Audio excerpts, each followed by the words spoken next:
Ghostbusters Afterlife is what happens when stewards of a franchise and an intellectual property actually care about not only the property itself, but the fans that support it. I enjoyed Ghostbusters Afterlife. It was fun. There were cameos, there were callbacks, and more importantly, there was a pretty good story that they can build off of into another movie. Was Ghostbusters Afterlife perfect? Not necessarily. But was it what Ghostbusters fans needed after the slap in the face that was 2016's Paul Feig Ghostbusters fiasco? Most definitely. So, Ghostbusters Afterlife starts out in a very unlikely place with a family that are basically going to pick over the remains of their dead grandfather's belongings after he passes. However, what we find out later on in the story is just masterful in the way of incorporating old school Ghostbusters with a new story. The characters are really likable.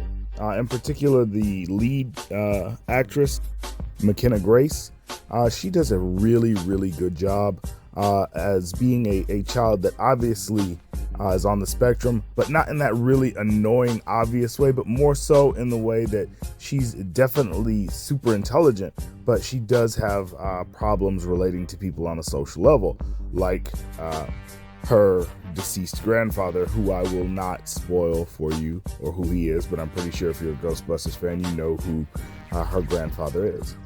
The cast is also rounded out with Finn Wolfhard, who plays the brother character. He's an awkward teenage boy who's really just trying to find himself.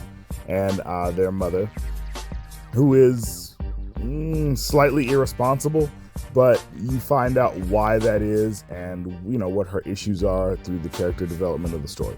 So, with that being said, how are the special effects?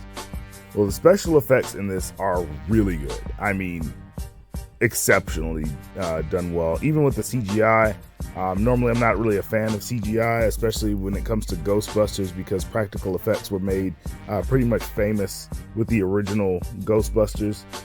But this does well. It blends a good bit of CGI with a good bit of practical effects.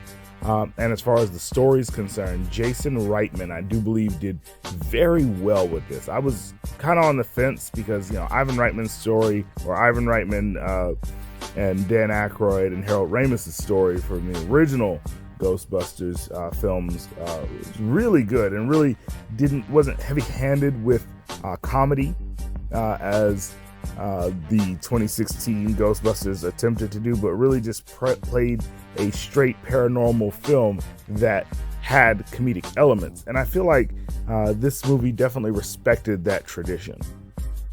Now, as far as the pacing and certain things go, yeah, there were a couple of flaws. Certain things weren't really explained well or didn't really make any sense in the second act of the movie. But overall, I definitely enjoyed this. And, you know, for those people that are talking about, you know, the idea that the reason that nobody liked the 2016 Ghostbusters was because it was a female cast, half of the cast in this film is female. And I'm telling you that they do a fantastic job blending themselves with the male counterparts of the cast without making every male in the movie seem stupid. And with that being said, you know, Paul Rudd, who's in this movie, actually does a very good job of being sort of an intermediary to people that may or may not have seen the original Ghostbusters. He does plan a good bit of exposition, but not in a super heavy-handed way. It does come off as mostly organic to really introduce people coming into this franchise, what came before it. So, you know, I don't really have any complaints with the cast. One performance that really stood out to me is the little boy that played Podcast. I really enjoyed him. He was fun. Like, he wasn't like over the top overacting, but he was fun and he was funny. So, you know, I really appreciated that. Other than that, if you're a fan of the original Ghostbusters, the Easter eggs, the callbacks, there's a lot of nostalgia bait here. And normally I feel like that's cheap, but in this particular situation, it's done respectfully. and the tribute to the deceased Harold Ramis, aka Egon Spengler, it definitely brought the feels out of me. Just, you know, they use deep fake technology to render him, but it was done in a way that didn't feel disrespectful and disingenuous, and I really appreciate that. As far as the cameos from the original cast, they are here, and that is just phenomenal to see them, you know, on screen. Even if we are missing one integral member in the form of Harold Ramis, his presence is still felt throughout the film, and, you know, toward the third act, you really get a chance to just really bathe in the nostalgia.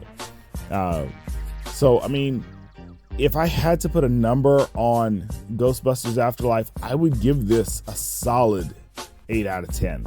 It was definitely worth the watch. Go see this in the theaters. Please support this so we can get more thoughtful sequels to films in our favorite franchises rather than just soulless cash grabs.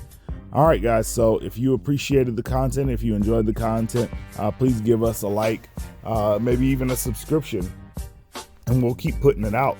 Other than that, I appreciate all of you guys, and we'll see you on the next one. 8-Bit Heroes out. Peace.